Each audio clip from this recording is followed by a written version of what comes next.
You know, the 8 planets in our solar system are all known for vastly different things. Jupiter has its great red spot, Saturn has its beautiful rings, Uranus is known for its funny name, and Mercury is known for being a completely, utterly terrible, and completely uninhabitable hellscape. Okay, well that one may have been a bit rude, but what I'm trying to say is that each planet is unique and has its own advantages and disadvantages. But what if we took the advantages of each planet and turned it up to 10? Or actually, in this case, turned it up to a billion. Because today in WorldBox, we are going to be spawning in 100 people on each and every planet, like I have done right here, and we are going to be giving each of them a completely unique OP stat catered towards each planet, and then we let them develop for a while, and then they will promptly beat the crap out of each other to see which one is the best. So, let's get right into it, starting with Earth, in which we will go down to the genetics, and we will edit one of their stats, which in this case, because of Earth's vast militaries and their quite powerful nature, we are going to be giving them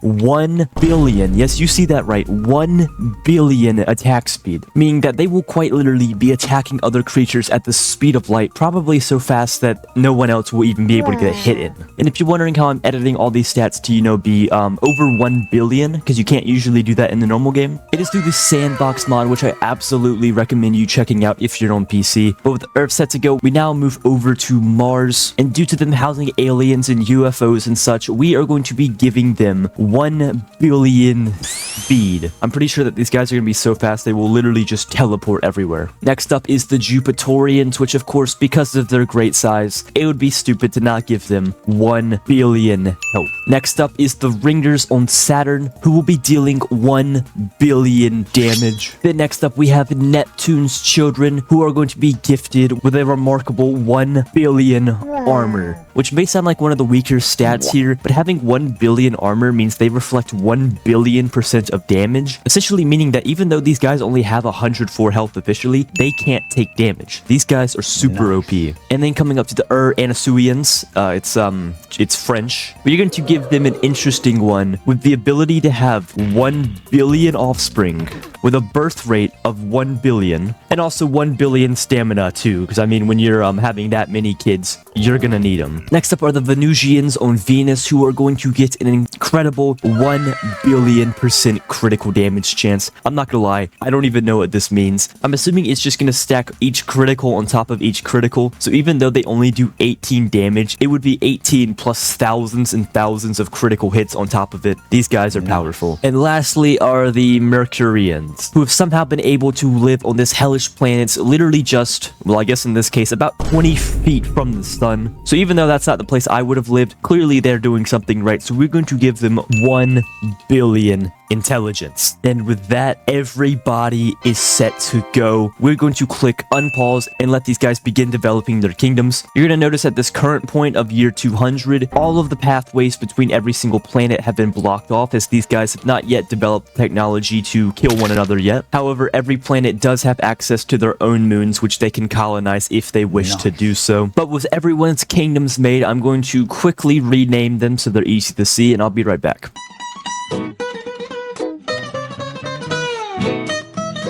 And here are all 8 of our kingdoms, featuring ones like the Big Red Empire, the Guild of the Rings, Neptune's Way, the Mercury Imperium. I just said Imperium because like Mercury is smart, and I feel like that's a smart person word to use. Some others, but of course, the Freaky Federation on Uranus. And clearly looking at some of these guys with their OP stats, I think some things are off, considering everyone on Mars, like I thought, is just teleporting around. But another thing is, other than just their OP stats, some of these planets are going to be a lot more advantaged than others when it comes to resources. Like Jupiter, luckily, has had a lot of trees and cactuses and other plants pop up, so they can actually fuel having a big kingdom. While so far places like Saturn do have a few trees that are beginning to spread, but still they don't have nearly as many trees as Jupiter does, so they might end up being smaller. Most of these kingdoms should be okay, but coming into a place like Mars, they're pretty much just barren desert soil. The only place where trees can really appear are on their moon or at their north or south pole, making it very hard for them to get resources. But of course, we need to let these guys develop before we actually begin this war, and unsurprisingly, after only about 40 years, the Freaky Federation already almost has the most people in the world. But now we're going to sim and allow these guys to develop some. So we are going to go all the way to year 400, where we will check in on these guys and then make them go to war.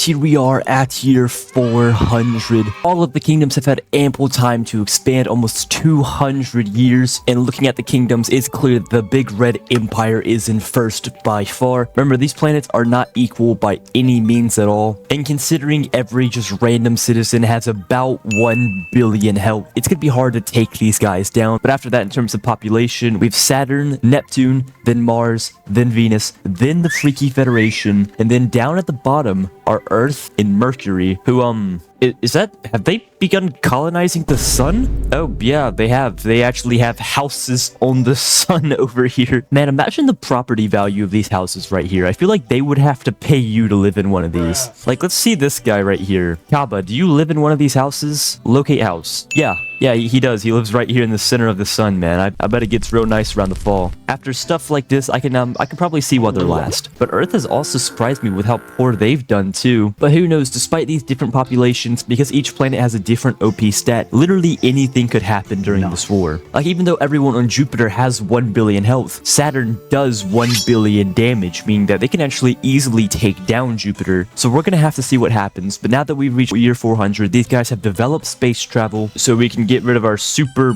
fancy intergalactic space barriers, also known as the highest mountains in the game. And as soon as these barriers are lifted, just like in real human history, as soon as these kingdoms come into contact with one another, they immediately declare war. Out of pure hatred, spite rains down over every single kingdom, and just like that, everyone has declared war on the entire world. Go ahead and pick your favorite here. Who do you think's gonna win? I would like to cheer for my home planet Earth, but I think I'm gonna go with Saturn, because we're definitely not the favorite to win, but yet I still think they have a good chance. So shout out to all my viewers from Saturn. I know there's probably a lot of you right now. But now as I click unpause, these guys will begin sending in their troops to different areas. Looks like Mars is charging into Saturn while Saturn is just defending it. However, they should be doing a really good job, because as you'll notice, I have turned on angry villagers, because let's be real, if multiple planets tried to attack each other, they would definitely be very racist towards one another. So even all of the civilians are getting involved in this action, so they should be absolutely decimating the ranks of Jupiter right here, while not even losing that many in comparison. As a matter of fact, they're losing so little, they're sending their main army in to deal with the Freaky Federation, who has been wiped off the face of this planet. Yeah, I apologize to anyone who was cheering for them. This looks pretty bad. But Saturn is absolutely tearing through any army in their path here, as they're so powerful. And now they take Uranus, and they are still holding off Jupiter almost single-handedly. Remember, these guys only have like 150 HP, so they can still die pretty easily, but they just do so much damage, it's not an issue. And now Saturn, without break, is sending their entire army back up into Neptune too to try to deal with that. I'm not sure how this is gonna go though. But Saturn actually takes an entire moon and village on Jupiter. Holy crap, they're doing great. Looking at the rest of the world, I've kind of missed it, but Venus took over Mercury. Honestly, I'm pretty sure Mercury probably just surrendered. It was probably the smart thing to do. Let's be real, they never really stood a chance to begin with anyway. But it appears they are still trying to colonize the sun. Earth has been pretty much uninvolved with everything, and same with Mars too. But looking back at Saturn, they're located in a really iffy spot. They're in between two pretty powerful planets, so they have to split their army between them. I mean, when you have a random farmer out in the fields with the weak trait and a spear, and he still does 350 to 500 million damage, you know you're powerful. Mars has smartly decided to not be involved yet, but as you can see, with their entire army and how fast they are, whenever their general goes anywhere, the entire army immediately follows because of how fast they are. Meaning, if they want, they can quite literally just teleport onto any planet and immediately attack them. It's a super powerful advantage, but I see an army heading in, and holy crap, Mars's army is moving so fast, and they just teleport onto the incoming Earth army, but they actually get decimated instead. They do not win.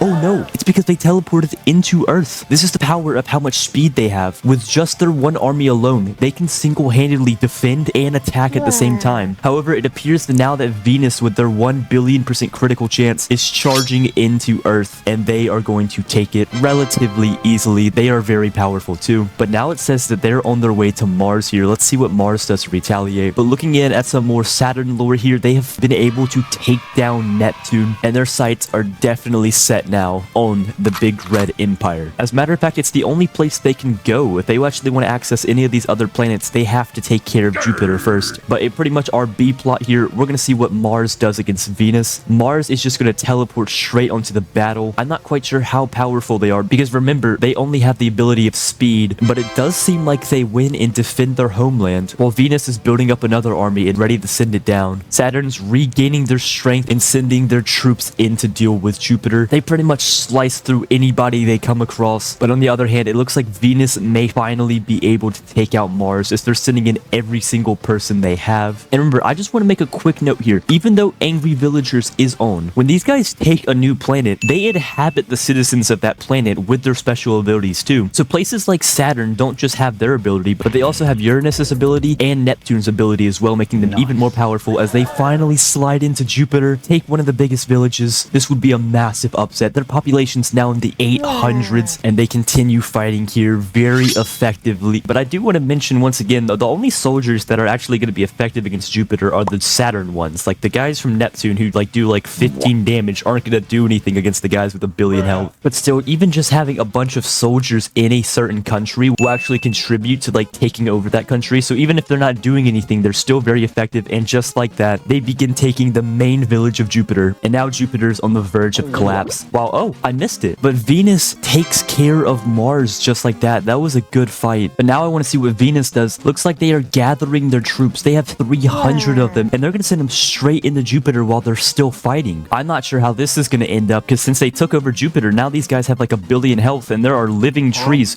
This tree is running away. Sir, where are you? Okay, let's just ignore that for now. But I wonder how much success Venus is going to have. But they attacked at a good time as Saturn is still occupied with Jupiter. Maybe Venus could take a village here? Honestly, I have no clue, because even though Venus does a ton of damage with their 1 billion% critical, Saturn does just do 1 billion damage on their own. So this is actually more even than you think. The war has been going on over 100 years at this point. So while we wait for some more things to happen, let's check at how many deaths have occurred. So yeah, as I expected, 4,500 deaths from conflict in just the span of this war alone. These guys love to murder, along with about 500 burning deaths too. You know, I don't want to jump to conclusions or anything, but that was probably maybe when Mercury tried to colonize the sun. And there have also been 300 other deaths. What could that possibly be? Like, even the game has no clue. As we speed up time anymore, it seems like Venus, Saturn, and what remains of Jupiter are just stuck in a perpetual conflict with no clear end in sight yet. Maybe Saturn takes another village. There's just one moon left for them to take. But it seems like Saturn has other priorities now, as they're finally sending troops in to try to take Venus. They're taking the long route. They are now attacking Mars. Let's see how much damage they can do in here. I mean, there's a huge battle here. Hundreds and hundreds of troops, and they are going to take it, right?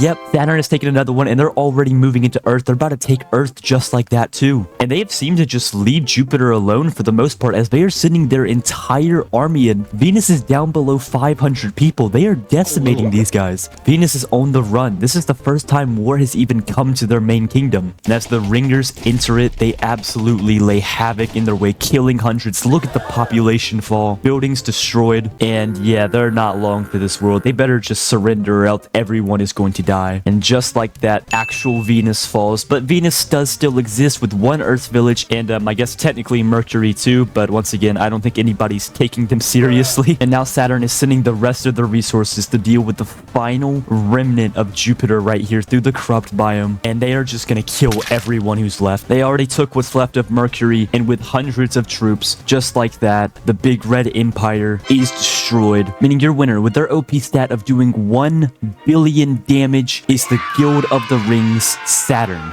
But moral of the story is, don't colonize the sun. But if you're still watching at this point in the video, clearly I did something to entertain you, so I'd appreciate it if you would click like and subscribe, and also join my Discord too. It's pretty odd in there. And I'll see you guys in the next one. Farewell.